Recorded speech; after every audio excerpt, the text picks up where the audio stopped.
जय श्री महाकाल। जय श्री महाकाल। दोस्तों, आप सभी का आपके चैनल में एक बार फिर से बहुत स्वागत है। आज हम बात करने वाले हैं किस्मत, भाग्य और भगवान। बहुत यूनिक टॉपिक है और ये टॉपिक अभी तक आपने सुना भी नहीं होगी कि हमारी किस्मत कैसे काम करती है, हमारा भाग्य कैसे काम करता है और भगवान की कृपा या भगवान के प्रति हमारी आस्थावादिता, ये किस तरह से हम सब चीज़ों को मैनेज करके हम ज़्यादा से ज़्यादा इसका लाभ ले सके।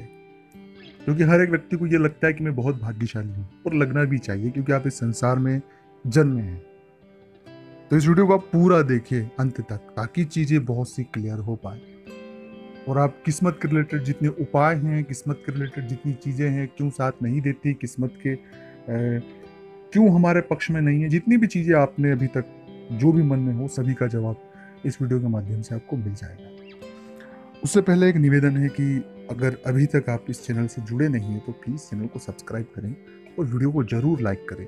और हाँ, इस वीडियो को अपने दोस्तों के साथ शेयर करना मत भूलिएगा अगर आपको पूरा सुनने के बाद अच्छा लगे, ताकि वो भी बहुत सी चीज़ें सही तरीके से जान सके। क्योंकि बहुत से लोग किस्मत, भाग्य, लक, डेस्टिनी, इन सब में बहुत उलझे हुए हैं और कई बार अपना अहित भी कर देते हैं इस सिलसिले में। तो चीज़ें क्लियर होगी। तो एक निवेदन है कि अपने दोस्तों के साथ शेयर जरूर करें, और एक और निवेदन है कि यदि आप मुझसे बात करना चाहते हैं, कोई भी परेशानी हो, सकारात्मक चर्चा होगी, परामर्श प्राप्त करना चाहते हैं, तो नंबर चल रहा है स्क्रीन पर, आप व्हाट्सएप पर 24 घंटे कभी भी मैसेज वहाँ छोड़ दीजिएगा, वहाँ से आपको अपॉइंटमेंट मिल जाएगा। और अपॉइंटमेंट मिलने के बाद आप मुझसे बात कर पाएंगे। तो प्लीज़ बात करें, बिल्कुल बिंदास करें, कोई दिक्कत की बात नहीं। अब हम बात करते हैं किस्मत और भाग्य की बात। किस्मत और मेहनत और भाग्य, किस्मत और मेहनत दोनों, किस्मत और भाग्य दोनों एक ही चीज है। और मेहनत, तो किस्मत और मेहनत दोनों एक सिक्के के दो पहलू है। बिना मेहनत के आपकी किस्मत नहीं खुलने वाली है, और बिना किस्मत के आप मेहनत नहीं कर सकते हैं। दोनों एक दूसरे के पूरक है। अब लोगों की जो मान्यता है, बहुत से लोगों की ये मान्यता है, ज्यादातर लोगों की, और जरूर आप कमेंट्स में बताएं कि आपकी कौन सी मान्यता है। पहली मान्यता कि जो किस्मत में होगा वही मिलेगा। क्या आपकी ये मान्यता है? तो कमेंट्स में लिखिए कि हाँ, हमारी मान्यता है, पहली वाली। दूसरी मान्यता होती है कि मेहनत करो, मेहनत करो, किस्मत तो अपने आप चीजें साथ देगी।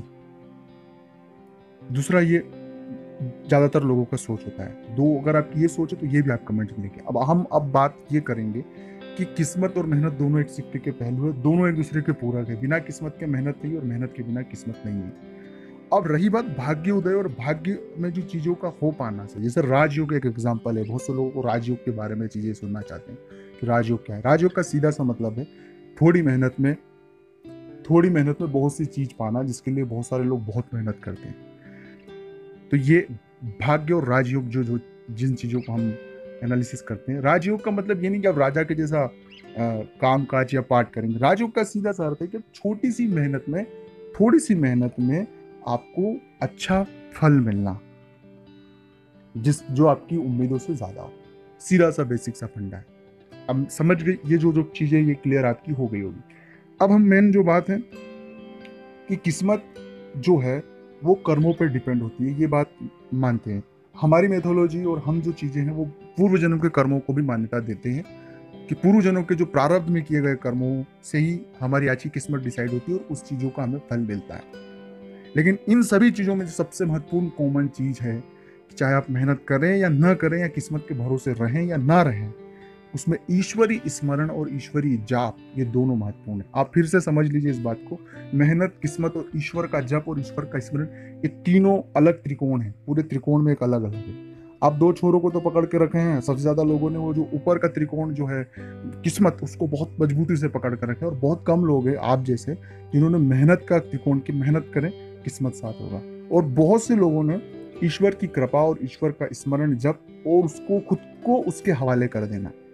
खुद के हवाले करने का ये मतलब नहीं कि आप एक जगह बैठकर ईश्वर का हमेशा स्मरण कर रहे हैं कि सब कुछ चीजें आ जाएगी। उसके हवाले करने के बाद कि हमें वो जो मौके मिल रहे हैं, आपको जो ऑटोमेटिकली जो चीजें आपके साथ घटित हो रही है, उनकी ओर आपका जाना। आप इसको एक बार फिर से समझ ले कि आपको उनकी ओर ईश्वर की इच्छा समझ करके जाना।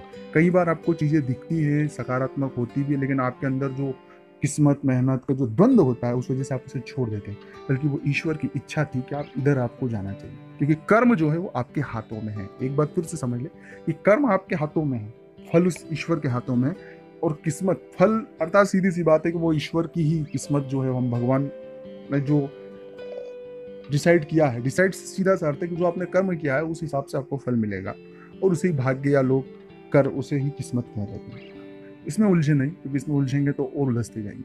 सीधी सी बात है। तो ये दो छोरों को पकड़ने से अच्छा कि भाग्य का जो या किस्मत का जो छोर है उस छोर पर आप कम ध्यान दें, और मेहनत और ईश्वर की कृपा, ईश्वर की कृपा से मतलब ईश्वरी जब सरल सहज लोगों का भला करना, ये गुण मानवीय गुण है जो हमने होते हैं। और इस दौर में बहुत से लोग छल कपट और परपंच और बहुत से लोग चापलूसी को एक अलग से दायरा देखते हैं, लेकिन वो शॉर्ट टर्म सफलता है, लॉन्ग टर्म सफलता नहीं है। कि आप जिसकी चापलूसी कर रहे हैं, जिस व्यक्ति के पीछे दौड़ रहे हैं, अगर वो गिरेगा, क्योंकि वो उसकी जो बिसात जो जमी हुई है वो नेगेटिविटी और गलत चीज़ों पर बिछी हुई है, और वो गिरेगा तो आप बेसिकली गिर ही जाएंगे। तो कोशिश ये ना करें। एग्जाम्पल जो मैं बता रहा हूँ कि अच्छे लोग सच्चे लोग जो हैं उनकी मैं बात कर रहा हूँ। तो इस तरह से बहुत सी चीज़ें आप जो किस्मत और मेहनत के बीच जो उलझी हुई है, अब आपको ये बहुत सारी चीज़ें आपने समझ ली होगी, सिर्फ आपने सुनी होगी, आपको समझ नहीं आएगी। अब सरल से शब्दों में आपको यहाँ पे मैं एक बात कह देता हूँ कि पहली स्टेज में जितनी बातें समझे उसका यही आखिरी में निचोड़ है कि आपको ईश्वर के प्रति पूर्ण आस्था और श्रद्धावान रहकर अपनी मेहनत पर पूरा ध्यान देना चाहिए। रही बात फल की, भाग्य की, किस्मत की, इन चीज़ों पर हमें ध्यान या हमें इन्हें मैनेज करने का न तो कोई अधिकार है और न ही हमारे बस में है।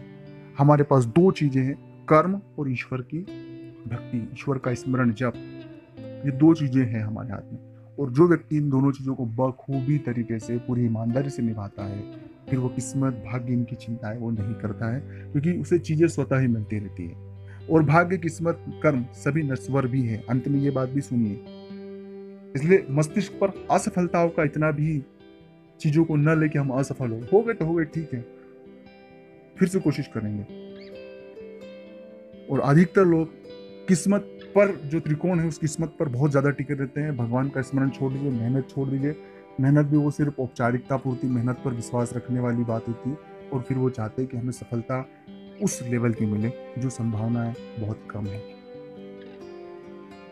पूरी बात को आप गंभीरता से सुने समझे, उसके बाद ही आपके बहुत सारे सवालों के जवाब आपको मिल जाएंगे। अब हम बात करते हैं कि मान लीजिए आप बहुत मेहनत भी करते हैं, बहुत चीज़ें भी करते हैं, लेकिन फिर भी हमें फल नहीं मिल पा रहा, क्या कारण है? उसमें एक चीज़ ये होती है कि हम मेहनत जो करते हैं, क्या हम उस मेहनत में नियोजित ढंग से कर रहे हैं? क्या मेहनत हम सही दिशा में कर रहे हैं, सही तरीके से कर रहे हैं? क्या हमने हमारा पूरा 100% दिया है, या हम किसी के कहने पर, किसी व्यक्ति की आइडियोलॉजी पर, आइडियोलॉजी से मतलब है कोई व्यक्ति के द्वारा बनाया गया एक पद है उस पर चल रहे हैं?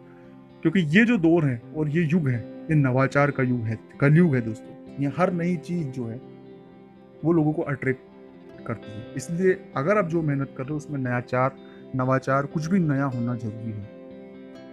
वो नया जो आपको अच्छा लगे वो जरूरी नहीं है, क्योंकि हम जो सोचते हैं वो लोग नहीं सोचते हैं। लोगों का पूरा अलग अलग माइंड सेटअप होता है, अलग अलग सोचने की क्षमता होती है। तो क्या उनको नया लग रहा है, क्या नई चीज हम मेहनत करें, क्या नयापन करें बिजनेस में, व्यापार में, जिस भी चीज में हो जो आपको सफलता की ओर ले जाए, तो ये चीज जरूर उसमें आपको ऐड करना चाहिए, जो आपकी टेक्निकल दिक्कतों में से एक है। दूसरी बात है कि कई लोग जो मेहनत करते हैं वो मेहनत करते कम है और जताते बहुत ज्यादा है। तो मेहनत ज्यादा करे और जताए कम, क्योंकि उससे हम भ्रम में नहीं रहेंगे, और जब तक हम भ्रम में नहीं रहेंगे तो बहुत सी चीज़ें क्लियर रहेगी। तीसरी बात, बिल्कुल जमीनी चीज़ें सोचें, हवा में सोचें नहीं, क्योंकि हम जब मेहनत करते हैं तो हम पूरा हवा में बहुत सी चीज़ें की अब ऐसा हो जाएगा। और पहली सफलता आखिरी सफलता नहीं है। पहली सफलता केवल आपको मोटिवेट करने के लिए और आप इस काम को और अच्छे से पूरी ईमानदारी से करें, उसके लिए पहली सफलता होती, न कि वो पूर्ण सफलता है। पूर्ण सफलता के लिए बहुत प्रयास करें, ये चीज़ें आप समझ लीजिएगा। चौथी सबसे महत्वपूर्ण है कि चाहे कुछ भी हो, उस ईश्वर पर पूर्ण आस्था, श्रद्धा और पूरा विश्वास रखिए, क्योंकि उस पर विश्वास रखने से, श्रद्धा आस्था रखने से आपके जीवन की जितनी तकलीफें, दिक्कत हैं, उनका हल आपको मिलेगा। और हल बहुत ज़्यादा जरूरी है, क्योंकि अगर समस्या खड़ी हुई है तो उसका हल भी है, और हल देने वाला वो ऊपर है, वो आपको ज्ञान देगा कि आप इस रास्ते, या वो रास्ता निर्माण कर देगा कि आप इस रास्ते जाकर इन चीज़ों से बाहर निकल सकते हैं। तो किस्मत और मेहनत, ये दोनों एक सिक्के के पहलू हैं। इन दोनों को आप और गंभीरता से समझने के लिए मैं एक और अलग वीडियो बनाऊंगा। मुझे यकीन है कि आपको इस वीडियो में चीज़ें बहुत सी समझ आ गई होगी, चीज़ें क्लियर हो गई होगी। अगर आपको अच्छा लगा तो लाइक करें, शेयर करें और अपने दोस्तों के साथ ज़रूर शेयर करेंगे। कमेंट्स में एक राय ज़रूर लिखें, जो भी आपकी राय लिखनी हो। जय श्री महाकाल तो लिखना ही है, आपको वीडियो को लाइक भी करना है, शेयर भी करना है और लिखें जय श्री महाकाल, जय श्री महाकाल, जय श्री महाकाल।